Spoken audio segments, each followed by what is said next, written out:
اس سے قبل وہ ان دونوں بہنوں کے ساتھ حلیمہ آنٹی کی طرف بھی ہو آئی تھی۔ آنٹی عثمان انکل اور سفیر کے ساتھ کہیں نکل رہی تھی۔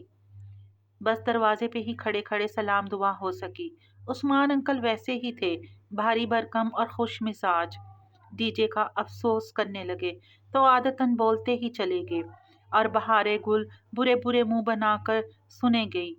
ایک وہی تھی جو اپنے تاثرات نہیں چھپا سکتی تھی۔ سفیر سے البتہ بہارے اور عائشہ دونوں بور نہیں ہوئی تھی۔ وہ اکثر اس کا ذکر کرتی تھیں، اور اب حیا کی سفیر سے سرسری سی ملاقات بھی ہو گئی تھی۔ وہ 23-24 برس کا خوش مزاج سا لڑکا تھا، جیسا کہ یورپ میں مقیم پاکستانی لڑکے ہوتے ہیں۔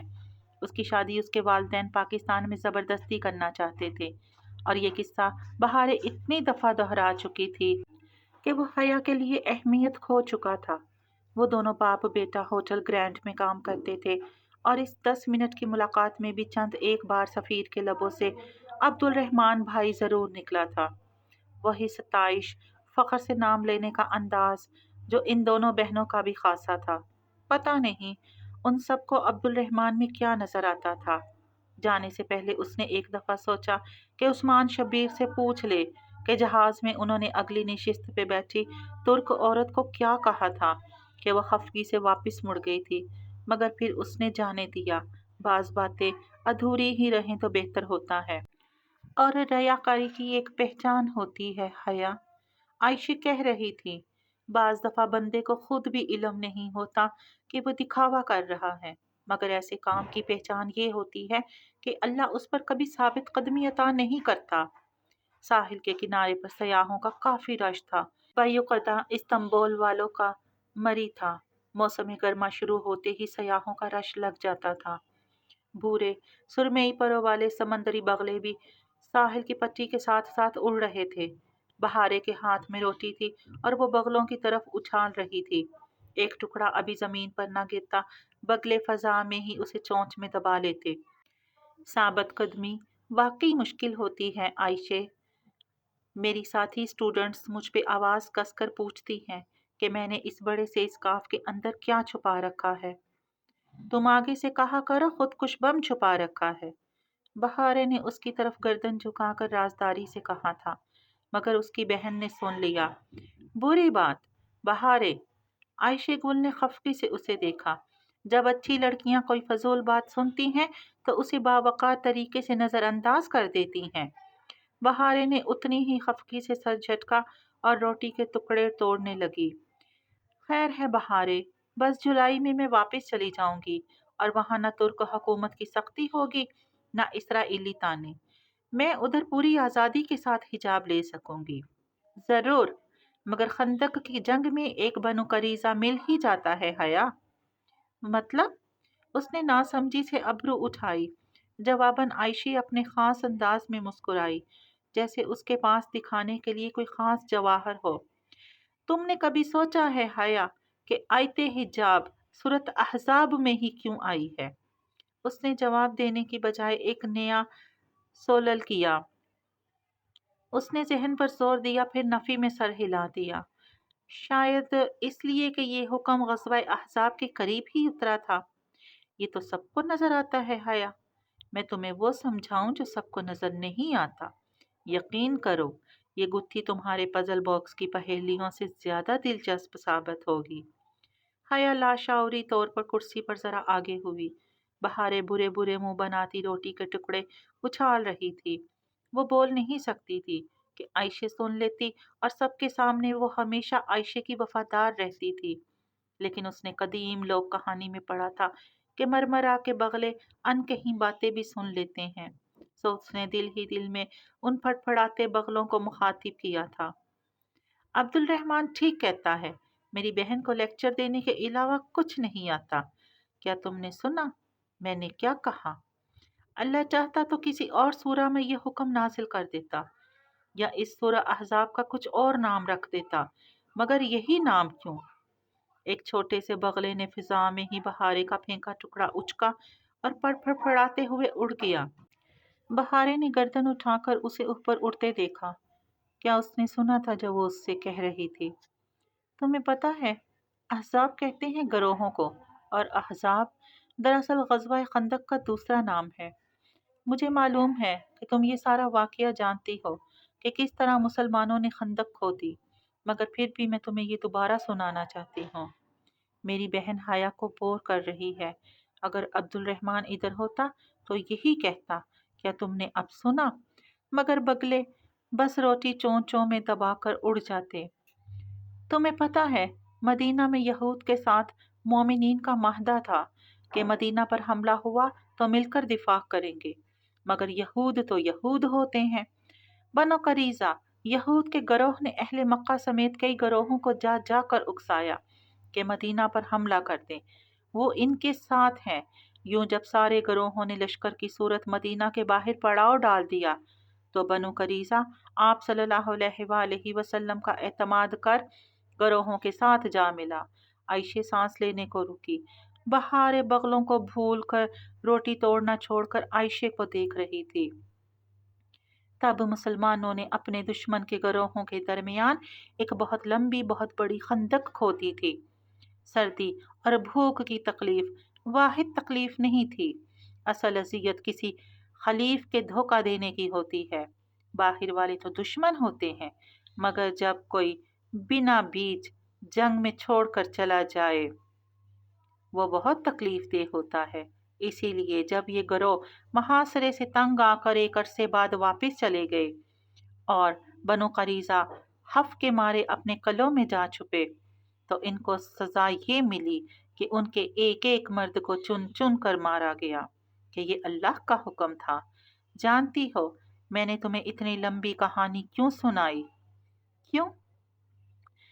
حیا کی بجائے بہارے کے لبوں سے پھسلا۔ وہ اب ساری خفگی بھلائے عائشہ کی طرف گھومی بیٹھی تھی۔ کیونکہ حجاب پہننا جنگ خندق کو دعوت دینا ہے۔ گروہوں کی جنگ میں حجابی لڑکی کو دل پہ پتھر باندھ کر اپنے گرد خندق کھودنی پڑتی ہے، اتنی گہری کہ کوئی پاٹنے کی جرت نہ کر سکے، اور پھر اسے اس خندق کے پار مسحور رہنا پڑتا ہے۔ اس جنگ میں اصل دشمن اہل مکہ نہیں ہوتے، بلکہ اصل تکلیف بنو قریظہ سے ملتی ہے۔ یہ جنگ ہوتی ہی بنو قریظہ سے ہے، اور خندق جنگ کبھی بھی بنو قریظہ کے بغیر وجود میں نہیں آتی۔ عائشہ خاموش ہوئی تو کوئی سحر ٹوٹا۔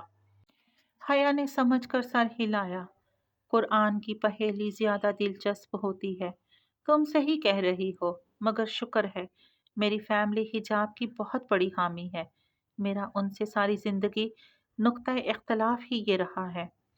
ہو سکتا ہے تمہاری اس جنگ میں کوئی بنو قریظہ نہ ہو، اللہ کرے ایسا ہی ہو۔ عائشہ نے مسکرا کر دعا دی تھی۔ مگر عائشہ، بہارے کچھ کہتے کہتے الجھ کر رک گئی۔ ان دونوں نے سوالیہ نگاہوں سے اسے دیکھا۔ وہ قدرے مبہم سے تاثرات کے ساتھ کچھ سوچ رہی تھی۔ کیا ہوا بہارے؟ کچھ نہیں۔ بہارے سنبھل کر مسکرائی۔ اسے حیا کے سامنے عائشہ کا ہمیشہ وفادار رہنا تھا، لیکن بعد میں تنہائی میں وہ اسے بتائے گی کہ اس نے پوری پہیلی حل نہیں کی۔ وہ احزاب کی پزل میں کچھ مس کر گئی تھی، وہ اصل نتیجہ نہیں جان سکی تھی، اور وہ تو کتنے سمے کی بات تھی۔